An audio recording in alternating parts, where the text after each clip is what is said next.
this ICE agent was executing a targeted operation against a Venezuelan illegal alien who was unlawfully present in the country, who fled by car and then fled by foot. And when this ICE agent tried to detain the individual, 3 more of his comrades came rushing out of a house and started ambushing and attacking the ICE agent.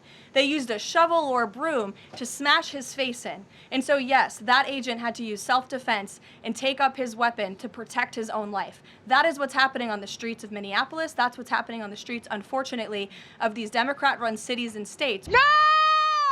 No! Shame! This is an impossible situation that our city is presently being put in.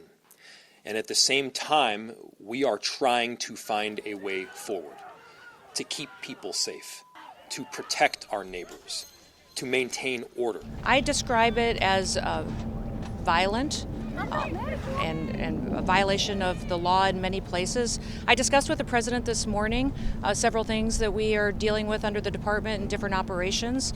We did discuss the Insurrection Act. He certainly has the constitutional authority to utilize that. His threats with regards to the Insurrection Act are not new. He's done so before with regards to California, Illinois, and so you never know what is true with regards to the president's threats.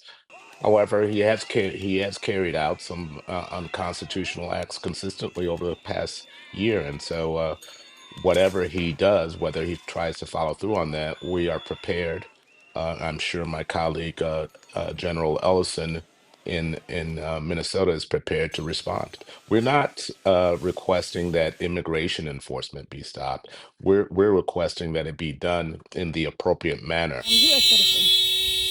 Do you have an ID on you, ma'am? I don't need an ID to walk around in my city. This is my Okay, city. do you have This is some my ID home. then, please? I don't need an If ID. not, we're going to put you in the vehicle and we're going to ID you. Can I ID? Huh? I am not going to take out. You take out your ID. You don't have an ID? I am not going to take out an ID. Hey man, it's I am gonna U.S. happen either citizen. way. I am U.S. citizen.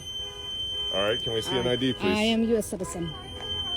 I don't need to carry around an ID in my home. Well, what happened in Minneapolis is a tragedy, and it's one that we've seen twice, at least, in Chicago and in the Chicago area. We had a murder that took place by an ICE agent who claimed that he was seriously injured by somebody, and that's why he shot and killed him, Silverio Gonzalez Villegas.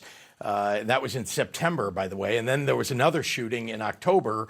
5 times a woman was shot. ICE claimed that she had a semi-automatic weapon. She did not.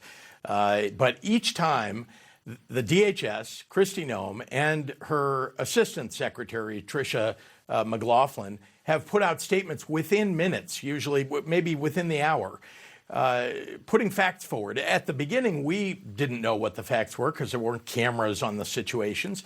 But then witnesses came forward, and we found out what really happened in both those situations. And that is why we know that ICE was at fault and why no charges have been brought against, for example, the woman who was shot 5 times, who they claimed was a domestic terrorist back then.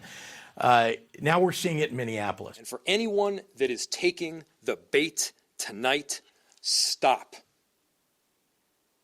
That is not helpful. Go home.